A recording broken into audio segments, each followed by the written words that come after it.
Welcome into Joe's Astrology, and I'm talking about Venus in Leo. And one of my best friends growing up and for a long time had Venus in Leo. So hopefully I can get into some stories about him because he was a character. And before I get into what I'm going to read here, I'm reading from a book, and we're just use that as a reference to start with. And when I say he was a character, Venus in Leo, you think of Leo as the comedian.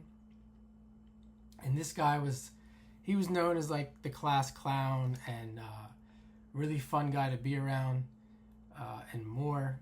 And I'm also thinking of, now that I'm thinking about Leo, I'm thinking of that show Silicon Valley, because I don't really watch that much TV, but I have watched every episode of that show maybe 2 or 3 times over. And that comedian guy that's in that show, I forget his name, but I think he has a lot of Leo, either Leo or Sagittarius.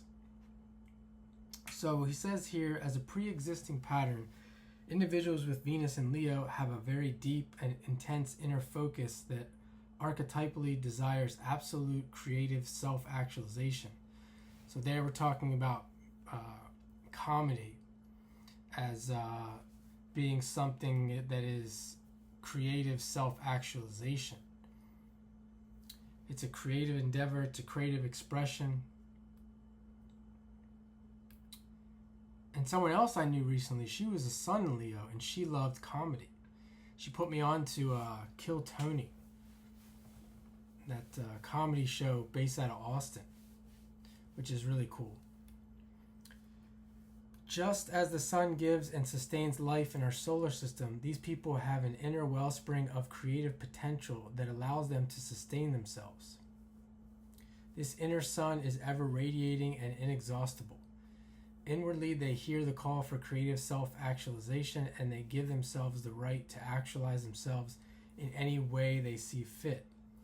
In this sense, they are the center of their own created universe and naturally expect all else to revolve around and support their desires for self-exploration and actualization, whereas Venus in Aries manifests a primitive form of narcissism because it is so unformed and instinctual. Venus in Leo manifests a conscious narcissism because it is fully aware of its own creative potential. That's funny because this kid was a conscious narcissist. You could tell him he was a narcissist. He could give a fuck. Even to this day, he's in his 40s. He's got to be in his early 40s, and it doesn't matter what experience he has. I mean, I could write pages upon pages of entertaining stories that this kid gets into, and he, no matter how much he gets made fun of or attacked or in trouble, he doesn't care. Like coming back to this idea of narcissism, he'll just keep doing it. And that's exactly what it is. It's that call for creative self-actualization. But here's the interesting part: is you think like, okay, comedy, art. It really depends on the person. Like this guy had Venus in Leo in the 11th house, and he was definitely to some degree a Uranian person. He had Jupiter conjunct Uranus in Sagittarius, and things like that. But this Venus in Leo in the 11th, he would do different things. So it's not always like conventional. Like this guy had he started getting into four-wheelers and outdoor stuff, and like the things he would do with his four-wheeler, like the stuff we would do as a kid. And then it was guns. He had got into guns, and like I remember, this is the last thing I'm going to mention. I remember we were in Utah, and he had all of his guns with him, and we stopped in a hotel on the way home, and I saw him, he's bringing his guns in the hotel. I'm like, what are you doing? Just leave them in the car. And he's like, nah, can't leave these in the car. And these are like these big ass guns. Just stuff like that. It's just funny. Venus and Leo people expect others to understand how wonderful and special they are and to tell them so. There is a fundamental need for positive and supportive feedback of their efforts for creative actualization, however those efforts manifest. When this feedback is not positive enough or supportive enough, then the Venus and Leo person can inwardly feel unworthy and that the results of the efforts they are making are something less than what they had expected. Conversely, these people can shower others with very positive support and praise. This is like worse than, if you think of Leo as being, if anyone out there thinks that Leo's bad, which if you're watching this and you probably have Venus and Leo, you don't think it's bad, but this is probably where you're getting the worst side of Leo, more so than the sun. I'd say Venus and the moon, where they really they have this here where the feedback's not positive enough and supportive enough, and they feel unworthy, and like they're not gonna ever like that. Like, even though this guy, there's plenty of reason to criticize him, it wouldn't matter. You're never gonna, especially in Aquarius. He's also was a self-proclaimed anarchist at one point, even though he's not an anarchist. He's got a family. He lives in the system essentially to some degree, and but yeah, it's just like that idea that it doesn't matter what you say to these, what criticism there is. Like, you're not going to get away with it. They need to be glorified at the end of the day. The only time that Venus and Leo person does not favor another with such support and praise is when they coming back to this. Conversely, these people can shower others with very positive support and praise. This is very sincere and honest, yet it is a reflection of their own inner expectation for others to do this for them. The only time that the Venus and Leo person does not favor another with such support and praise is when they interface with someone who is perceived to be a potential competitor in the same area that they are creatively actualizing themselves in.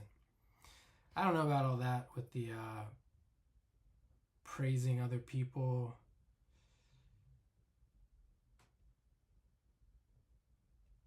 The part about the reflection of their own inner expectation. I guess that could be true.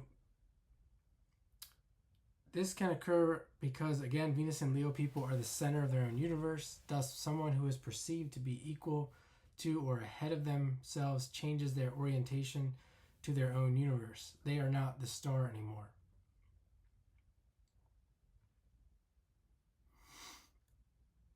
This can be like, you can get in, I'm going to keep using this guy as an example because I know him so well, but you could get into like arguments too with these people where I think it's almost like they will fight you and argue with you because that takes that, it's not really that Sagittarius thing, which I guess it could be a blend of like that they know everything and that they know more than you. But then if they have that Venus and Leo, it gets really bad where it's like that takes them away from being the center of the universe anymore. As if they're not, when they're being taught and they're not no longer the right one or the teacher. These people are literally full of themselves. Within itself, Venus and Leo has no inner sense of limits whatsoever. Whatever they feel drawn to do, they simply expect that they can do. The very deepest frustration occurs when they realize that there are limits to what they can accomplish or do. This is where I like this kid though too. Like I convinced him. This is a true story. I went up to the university he was at. I used to go there a lot. I convinced him to go to Colorado.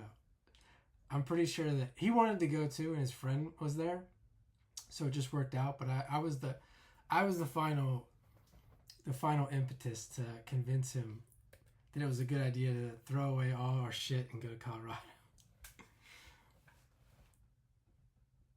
And that's what he's saying here, like whatever they feel drawn to do, they simply expect they can do. Like he was that kind of person. He was just, if he wanted to do it, he would just drop everything and go do it. Within themselves, Venus and Leo, this evolutionary necessary experience occurs in order to create a sense of humiliation of the ego. This must occur to counteract the Leo tendency to delusions of personal grandeur. Good luck convincing a Venus and Leo person of that, or Leo at all. I mean, I think Leo in general, at least half the time, depending on who you're talking about, the whole chart and all that, they're doing things to humiliate themselves because they need it's just a matter of time until things counteract their delusions of personal grandeur. And it's not always like just some cataclysmic thing. It could just be like in his case, where it was very selfish and do whatever I want for so long, and then now it's just like family with other people to consider. And in his case, looking at in his chart, and you couldn't really say that. I wouldn't call it a humiliation of the ego. It's really not that bad, but it's like a gradual thing. Within themselves, Venus and Leo people are quite optimistic, enthusiastic, and future orientated. They have a deep and positive feeling about themselves and life in general, and create many activities that lead to a sense of self-pleasuring and self-knowing. Generally, they simply feel good about themselves. They are deeply self-focused and can focus on whatever it is they are trying to accomplish. That's that fixed energy that Leo has, that fixed sign of Leo. The primary cause that creates a sense of brooding is when the Venus and Leo person feels inwardly blocked from being able to create, or when circumstances in their life are perceived to be thwarting or blocking their need for necessary freedom or independence in order to creatively actualize. Take notes, Leo. Take notes right there. If you're feeling depressed, see if this is one of the causes. That there is a time for downtime that you can do. You can, in a lot of cases, probably if you're listening to this, you can do what you want to do if it's something somewhat reasonable in due time. You look at the opposite of Aquarius. I have Venus in Aquarius. With the necessary work, the patience, or if you don't like all that nowadays, you just get on the internet, and depending on who you are, maybe you blow up in a couple months. Because I've seen that before. Unfortunately, I don't have those kind of alignments, I suppose, or looks. At worst, the Venus and Leo person can creatively actualize intense emotional tantrums and display of a very melodramatic and negative nature. I had someone tell me that, and she said something about me throwing a tantrum. I just laughed. I was like, that's such a joke. Me? I don't throw tantrums, Leo. Look in the mirror. Because she was a Leo. If I'm going to throw a tantrum, that's when it gets ugly. So I wouldn't call it a tantrum. It's more like the end of the world. In their external relatedness patterns, they have an inherent ability to make others feel really good about themselves, to pump up others, to provide positive motivation, encourage others to actualize what they're trying to accomplish. This is like what you see on the internet too, like these people, these Leo people, when they're like, all these Leos probably listening to them, talking about, you can do it, you're special, you're this, like the Tony Robbins and all that.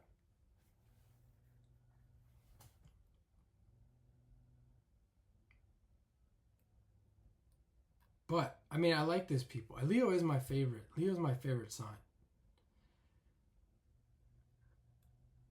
Regardless of all these things I'm saying, that Leo's still my favorite. This occurs because they themselves want to be heard and acknowledged by others. You could say that he's not really getting into this yet, or maybe he doesn't at all. The idea of being a child.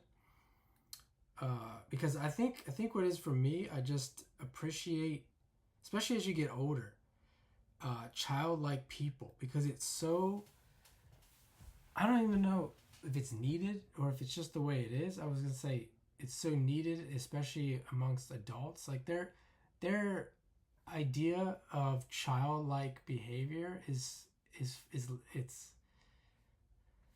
not, it's, what am I trying to say? I want to say it's laughable. Like there's just like stupid shit. And if you, like, I'm talking about childlike behavior, I'm like, watch children and watch what they do. That's childlike behavior. And Adults don't act like that. They think that that's wrong, and this, it's just, I'm not going to get into it. But especially, like I said, as I get older, I think I can appreciate those kind of people, because there's people out there that are way more childlike than I am, or anyone I even know. And unfortunately, I'm not around them. I don't know if I can handle them. But anyway, in their intimate relationships,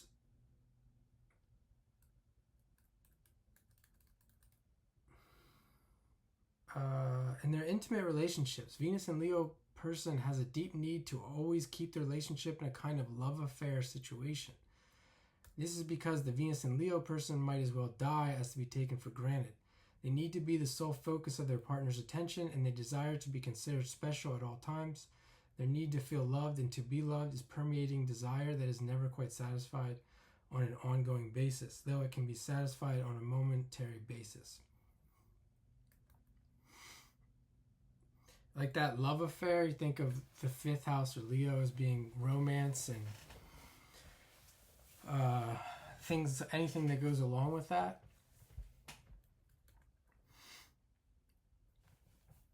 Yeah, long-term relationship or marriage might, in their mind, might ruin that.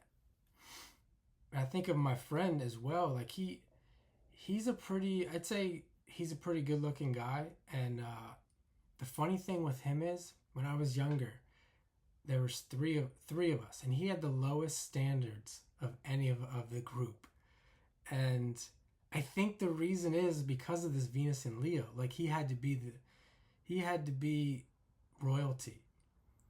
And I almost never, I mean, maybe a couple times, but for the most part, it just didn't make any sense for who he was, as far as like what is, just generally speaking, like his looks and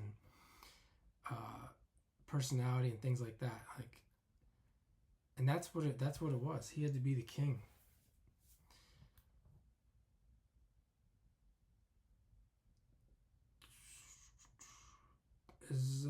The Venus and Leo person must have creative independence that allows them to act on any desire that is based on self-actualization or discovery. That's that childlike stuff, because children like to they like to discover things. And see, a lot of people, these different mixes of signs and houses and planets, etc., they don't want to discover things. They want to be told how to do it.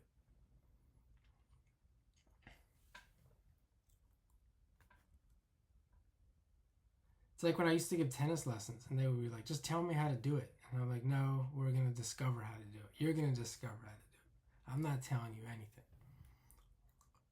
Beyond the necessary independence, they also require a partner who encourages and supports their self-development. When this is extended by the partner, they will do exactly the same for them.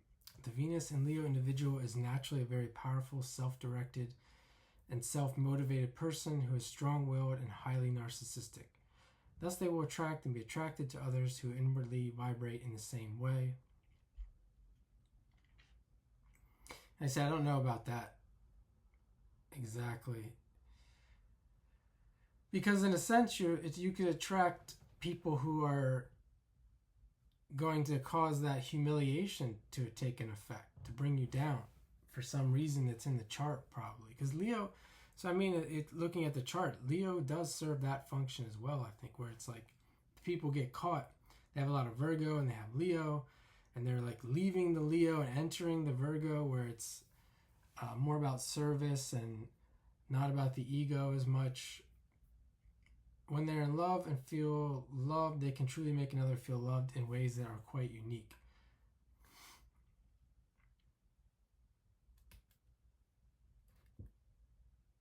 Skip that.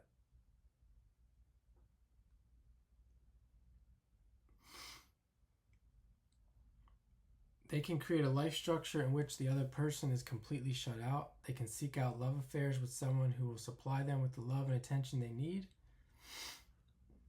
And of course, the Venus and Leo person can attract partners who manifest the very same behaviors when they feel that they are being taken for granted.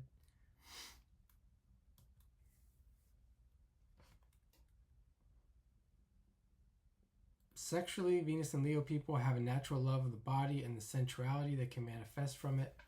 Because of their strong narcissistic orientation, they can be intensely onanistic. They view the body and sexuality as a kind of artwork in which they feel the inner freedom to create as they desire. At a body level, the Venus and Leo person emanates a vibration of strong sensuality and a seductiveness that is natural yet consciously actualized.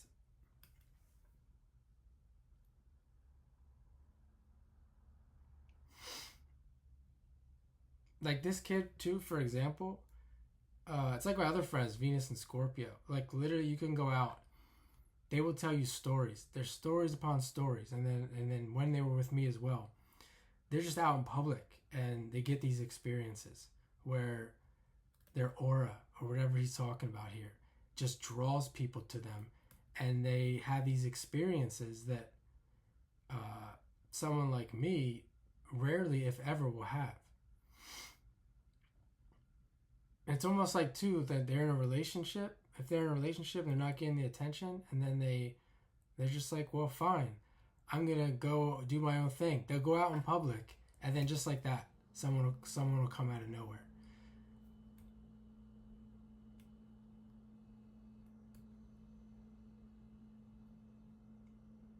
In a relationship to another, they can be intensely passionate and consuming in their sexual expression when they feel good with the partner, or conversely, totally withhold their sexuality when they do not. There's the polarity there with Aquarius. At this point, they will either satisfy themselves through different forms of autoerotic activities because of their strong sexual natures, or seek out affairs. There's that word I was thinking of, affairs, for the same purpose. These are the people that probably would have affairs in their life, or the potential for an affair, for those reasons I mentioned.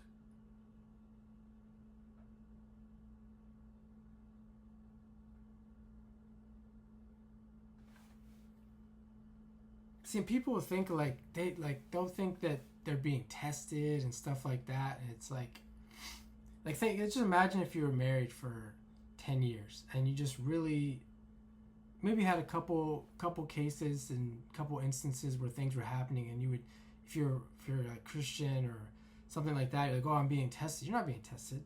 You forget what it was like when you were younger. You're Venus and Leo. These things are ongoing. They're not going to end. It's not a test. It's not God testing you.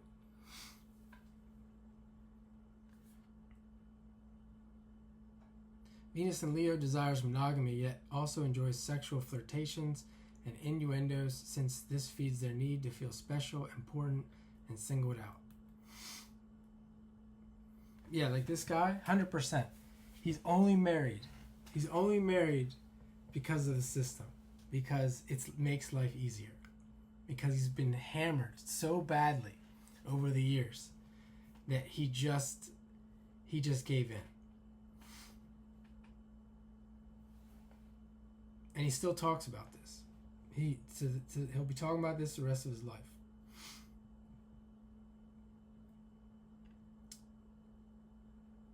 For the evolution to proceed, the Venus and Leo person must inwardly embrace its polarity, Aquarius. Essentially, this means that they must learn to objectify themselves versus perpetually living in a subjective reality that does not allow them to be experienced as equal to everyone else.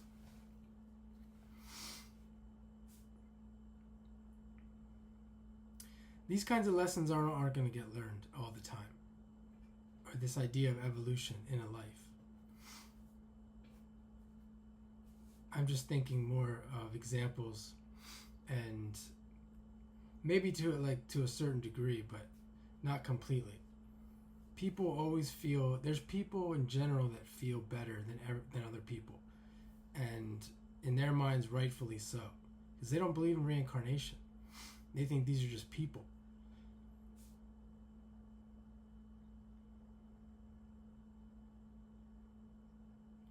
But it says here, for these people to fully and completely actualize themselves in creative ways, ways that they inwardly feel, they must learn to acknowledge the larger group, community, and society that they are living within. Such a way as to understand what the larger group needs. Once they understand that, they will be able to integrate themselves in very creative and unique ways within the larger group. This is what people in society that are really successful do. And from their point of view, this is a good thing. These famous people, people that get a lot of attention, but until they understand this larger framework in which they operate, they can feel totally frustrated because no one seems to acknowledge what special gifts and capacities they do have. In relationship, they must learn to give without that giving being motivated by their own need to be given to. They must learn to validate and acknowledge another's reality and needs without being told how wonderful and special that they are first or in return. See, that's the evolution. Two ways. I think there's broadly two ways we can see how evolution occurs in a birth chart. One is to look to the polarity, Aquarius, because this is what Aquarius does or can do. The other is to go to the next sign. So it is a wheel and you are going around the wheel. And right after Leo is Virgo, and this is for a reason. There's a need, perhaps there's a need to be selfish and think about the self. But then at some point when you become maybe established by using that to stabilize yourself in a life, maybe through a career or some monetary gain or job, then you can now move into Virgo and start evolving and learn to give without that giving being motivated by their own need to be given to. Because in the beginning, you can't do that if you have nothing.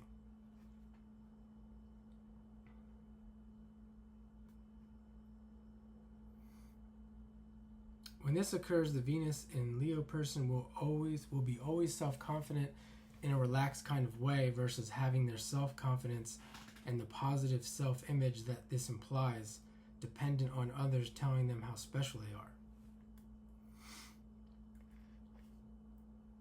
So that's Venus in Leo. Thanks for watching and have a great day.